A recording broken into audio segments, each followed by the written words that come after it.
Alrighty, welcome to the first podcast of Hitpoints. Today's topic is weapon of choice. We'll start our discussion in terms of gaming in a recession, in terms of getting value for your money, researching games, replay value, getting games cheaper, and trading or selling old games. With me to talk today is Dan, Andrew, Kevin, Zane, and Afaya. Hey. Yeah, on the laptop. Alright, cool. So, in terms of costing of games locally, anybody have any thoughts on that? Too expensive. Really expensive. Really way too expensive. There was mobile music was my saving grace back in the day, because they used to sell games at almost like at price. I remember when MGS 3 came out. MGS 3 for probably like $5 more than what the actual price is in the States. But now I think everybody's like, yo, gaming is big. Let's double the price. The one thing, being that you mentioned mobile, the one thing I liked about mobile is you could actually order. Yeah, they would do that. They would actually search for it and get it for you. I mean, the straight games does that now. Straight game does it? Yeah. Oh, okay. Yeah, but then you still end up pay 8,000, 7,000 something. Yeah. So basically it's the same, almost the same price, that premium price that is going for everywhere else. Yeah, I could never understand that in terms of the pricing logistics for gaming out here in Jamaica. Because, like for instance, What's New, who is notorious for their pricing, the game will cost 60 US, and so when you work that out, it probably come up to like probably $6,000. And then What's New puts on like 2.5 on Twitter or something like that, and then it's plus tax. Yeah. So you end up paying close to $9,000 for the game at the end of the day. I mean, Royal used to be reasonable to me, but now them kind of getting up there now. You can get popular now. Everybody around the Royals go buy some Rancis Chapel. But I found it ridiculous when I went there I was looking. I was like, oh, them have this Wii game. I was like, yo, but this is PS3 price. Exactly. That was the turning point for me, because I remember going to Innovative and seeing Mario Galaxy for like $8,000, and it was selling for more than most of the 360 games in stock at the time. That's the thing too. You see all those games that everybody know, like Mario Galaxy, the popular one. If you see Mario on it, automatically like and put on $1 million. It's like, oh, Mario, everybody know this.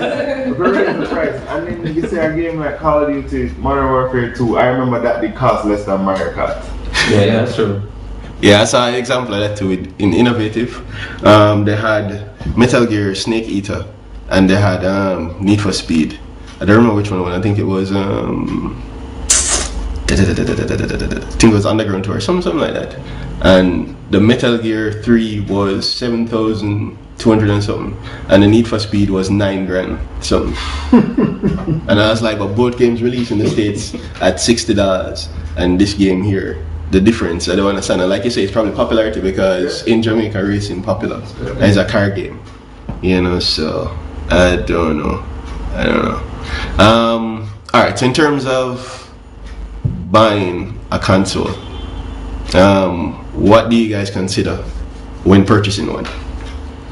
Mostly I consider the games. I mean, worse, I'm not really big on graphics, because Far Cry was crap. I think the game was pretty, but pretty crap. That was the point of going, oh, this game have like this console have the wickedest hardware, so the game might be pretty. But when you're playing the game, you're like, alright, where's the gameplay? Where's the story? Where's the plot? So I look at the games more than anything else. Well, I used to look at the games. That's why I'm a Sony fan. Sony had the best games. Right. Sony still has the best Yeah, still has the best games, the one that Microsoft hasn't bought. But That's what I used to look at. The best games. Which console has the best games, which console has the games that I like to play. And that should be it. But then now with the dawn of Xbox 360 and Microsoft buying out every game with Sony have, basically, it has turned into more of a like which game or which system, which console all of my friends have. Because basically if I get a 360 right now, I'm getting almost all the same games on PS3 and 360, apart from a few. And those few, even though they're good, I might not kill over and die. And 360 have some good games as well, exclusives. Right? You might have the God of Wars on PS3 where you definitely want to play, and you might have the Gears of War, but then again, if you get one console, basically boiling down to which one all of my friends want to play. Because if I play a God of War and the rest of my version, I play Call of Duty on Xbox 360, and then when we done God of War, all I can see on Facebook is, yo, Call of Duty. I'm like, I'm playing God of War, done it 2 times, I go again. It's just not fun. Yeah. God of War is a good game, but definitely have to play a game where I can enjoy myself over and over and over again. And that's true, and that's a good perspective because I never really thought about it that way in terms of what console my friends have. What I usually look for is what the system can offer me. Yeah. Well, especially when I was buying this generation of consoles. Yeah, with the online experience and the DLC and all that. Yeah, not just that, but that's the functionality of the console itself. Oh yeah. Because to me, PS3 was a better option in terms of out the box. It had Wi-Fi. Xbox never had that. From a Blu-ray player. Exactly. Even though in the beginning there was a war between the HD DVD format and Blu-ray, and it wasn't quite defined yet. But being that Sony had the backing of most of the movie studios, the Blu-ray went up. Movie studio. Sony had the backing of the movie studio. Right. So in terms of the format it offered, in terms of Blu-ray, and Blu-ray had a higher capacity than the format that Xbox was using. And I mean, if you think about it, most game developers are going to want to go bigger and better with the games. So they're going to require more space. Yeah. So that was probably the smartest option. But then Microsoft's way around that is downloadable. Them say people can download them games. But also, I mean, you look at it, most of the games are coming with, apart from the PS3 exclusives, it's the same size as the 360 game. The only thing that they use extra this space-wise to pack all the languages on at once instead of printing separate discs. So I guess it saves money there, so still. Right. So that's all. What Andrew said about the console everybody has is a good point though, because especially with the era of split screen gaming dying. Yeah. Online now, so I mean, it's better than say yo call up 5 and you're bridging them and go at each other. Yeah, they can just stay home and say yo come kick off your face in a Street Fighter. So, I mean, you heard me before on the phone or something. And it's true. I mean, and not only that, but like Andrew said, in terms of depending on what console all your friends have, which is true, because like that is a phenomenon I think that push Call of Duty in terms of sales. Yeah. You know, what is everybody playing? Same phenomenon that pushed me to buy a 360. I was like, Mr. PS3. I am still Mr. PS3, but then I buy a 360 because everybody playing it on that. Yeah. 360. Jump on. So being that we jump into that part, what do we consider when buying a game? Is it that what all your friends playing, or is it personal preference? It's a mix. Because I mean, I hate in this day and age to buy a game that have any form of online interaction. It kind of limit the experience because the consoles come with the capability to go online. If it's a single player game, I can understand that. Alright, if you have no DLC, but if you're making a multiplayer game and there's no online, then what's the point? Because especially first-person shooters, well, I haven't seen any first-person shooters that have online anymore. Yeah. That probably was caused by Call of Duty, especially because the split screen in a Call of Duty game is horrible because there's no point to walking, there's no point to sneaking, because everybody's a screen hopper these days. No, but then again, exactly. But then again, I mean, look at GoldenEye. No, but that was back in the day. Yeah, but GoldenEye was still fun. Turning point. That was the first time somebody really make a really good first person shooter, split screen. That was just People hate me, but I hate it good. I was coming from freaking Korea and PC. So I hop onto goal and everything was just like slow. You try your brain and tell it to spin around and shoot somebody in the head and you go like.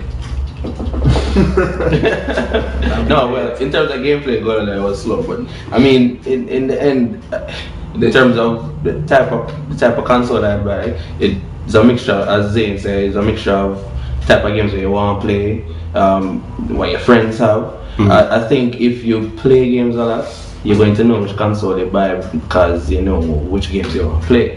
But I guess if you're asking the regular Joe out there or probably don't know half of the games out there, then they'll probably say, yo, go for everybody where you know play. Yeah, true. All their friends have Xbox stuff. And then worse if you want to play online. It makes sense. Yeah, but I mean, right now I don't think you're going ever see any more games coming that don't have online features. Yeah. You used to have that. The last Naruto game was online. The one before that wasn't online. Right. I was like, why would I have a game that's not online enabled?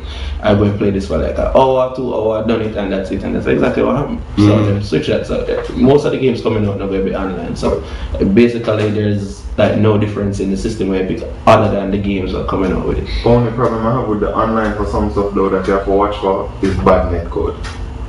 Because when I'm in terms of lag, it's crazy, like it don't make no sense. Yeah, that's true. Which is what I mean. I've never even really liked Nintendo, but it was cheap. So I bought a Wii because I wanted to play some of the games because I'm a big Zelda fan anyway. Yeah. And I was kind of tired of some of the other games that the other consoles had. But one thing that killed Smash outside the fact it's not melee. Smash online. I mean, it's not on GameCube, remember? Yeah, Melee. No, Melee, sorry, yeah. One thing that killed that is that you say it's horrible, it don't exist. Yeah. I left my Wii on for a half hour looking for a game, and when it joined, it dead. I go in there, I see it start, and I run, it dead. The only thing you can do is play with friend codes, and that lags. You now download nothing, this person is next door, lagging. I've gotten into because my own Smash from the launch. Yeah, in that time it's roughly like 5 matches into it that I've managed to get into. Online? Lag to shit, yeah. I got it launch day and it's about less than 5 I've ever gotten into. What? Yeah. Terrible. yeah. So I don't even try to do that anymore. It's just there and like, you know. I think it's kind of built in a bubble in Japan with them on super fast internet. Nobody has lag. Well, I think the good thing is that really and truly, you know, even though we've been playing, like if you play PC gaming, online gaming is usually just also if you play PC, online gaming is something regular on PCs, right? And we're kind of used to that. The console is very new, so basically. What we're seeing with consoles right now, I've seen, especially from Tekken, that it has gotten better. So I just want to say, I want to hope that, you know, the lag fest not gonna continue forever. It get better, because I mean, with most of the fighting games that come out now, the code is better. Yeah, I hear so, especially the code for Street Fighter 4. Yeah, is exceptional. Before it was terrible. So you know, I think it's getting better. So that part of it, I don't want to worry too much over it. I think that's a change eventually.